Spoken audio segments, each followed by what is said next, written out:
Praise the lord. దేవుని నామమున మీ అందరికీ శుభాభివందనములు. అందరూ బాగున్నారు కదా? ఈరోజు మనం హనోకు యొక్క జీవితం గురించి తెలుసుకుందాం.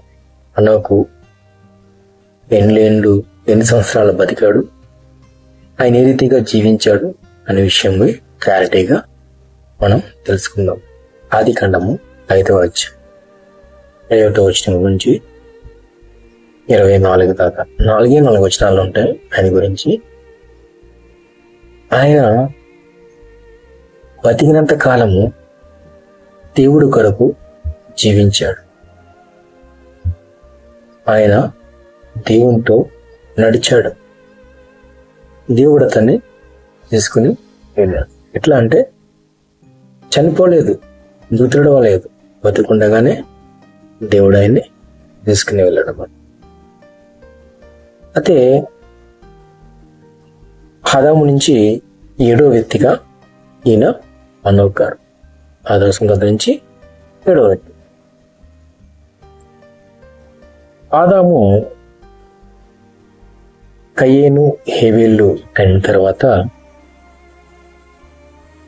హేబేలు అర్పణ యోగ్యంగా ఉంటుంది. కయ్యేను అర్పణ మనస్ఫూర్తిగా దేవుడికి అర్పణలు చెల్లించాడు. ఆ విషయంలో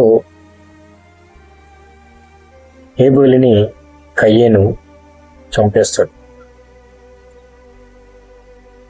అయితే కయ్యేను జీవితం ఏ రీతిగా ఉంటుందంటే లోకానుసారంగా ఉంటుంది. లోక తలంపులకు ఒక కయ్యేను సంతతి వారందరూ సైంటిస్టులు అయ్యారు. ఏ రీతిగా అంటే వాళ్ళు దేవుణ్ణి కనుగోలేదు, దేవుణ్ణి ఆరాధించలేదు, సృష్టికర్తను వాళ్ళు పూజించలేదు, కొనియాడలేదు. ఏ రీతిగా అంటే కయ్యేను జీవితం చూసిన లాభాన్ని కానీ వాడు సంతతి వారందరూ ఒక సైన్సిస్టులాగా, ఒక శాస్త్రవేత్తలాగా మ్యూజిక్, పియానో, సితారాలు, తంబురం ఇలాంటివన్నీ కనిపెట్టి మూల పురుషులు అయ్యారు.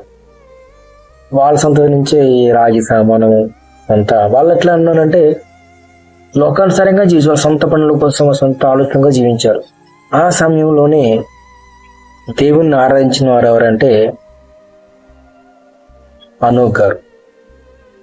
హనోకు ఆ టైంలో మనలాగా దేవుని గురించి తెలుసుకోవడానికి సోషల్ మీడియాలు కానీ, మరియు న్యూస్ పేపర్లు కానీ, రేడియో ద్వారా, లేక ఇంటర్నెట్ ద్వారా, టీవీల ద్వారా ఇలాంటివి ఏమి లేవు. ఆ సమయంలో దేవుడు దర్శిస్తేనే దేవుడు ఎవరికన్నా యాజకుల ద్వారా లేదా ప్రవక్తల ద్వారా, న్యాయాధిపతుల ద్వారా దేవుడు వారి గురించి మాట్లాడితే వినేవారు, వారు విశ్వసించేవారు. ఆ సమయంలోనే విశ్వాసంలో ఉన్నాడు హనోకు గారు. దేవునితో నడిచాడు. ఆయన ఒక స్నేహితుల్లాగా దేవుడు అతన్ని తీసుకుని వెళ్ళాడు. ఆయన కూడా ఈ భూలోకంలో జీవించినప్పుడు మనలాగా ఎన్నో శోధనలు, కష్టాలు, వివాహం కూడా చేసుకున్నాడు. ఆయన ఎన్నో అనుభవించాడు. కానీ ఎక్కడా తగ్గిపోలేదు. దేవుని కొరకు నిలబడ్డాడు. కయ్యేను సంతతి వారందరూ వారి సొంత ఆలోచన కొరకు ఏదో కనిపెట్టాలి, ఏదో చేయాలి అన్నట్టు లోకం కొరకు జీవించారు. రకరకాల పనిముట్లు కనిపెట్టడం, వాళ్ళందరికీ మూలపురుషులు అయ్యారన్నమాట. హనోకు గారు సపరేట్గా జీవించారు దేవుని కొరకు. ఇప్పుడు దేవుడు నీ దగ్గర 2 విషయాలు ఇచ్చారు. ఒకటి కయ్యేను జీవితం, వారి సంతతి వారు. హనోకు గారి జీవితం. హనోకు గారి జీవితము నిత్యరాజ్యానికి, దేవునితో నడవడానికి అవకాశం చూపిస్తుంది. కయ్యేను జీవితము ఈ లోకంలో ఏదో కనిపెట్టాలి, ఏదో సాధించాలి, లోకం కొరకు జీవించాలి, ఏదో చెయ్యాలి అన్న తపనతో జీవిస్తుంది. దేవుడు ఈ 2 ఛాయిస్లు నీకు ఇచ్చారు. నేనైతే ఆనోక్ గారి జీవితం లాగా ఆనోక్ గారిలా జీవించాలని కోరుకున్నాను.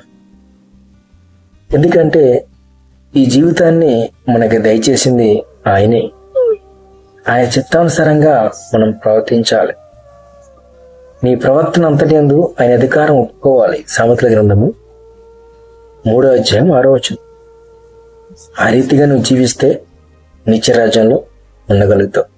వాక్యం దేవుడు దీవించింది గాక. ఆమేన్.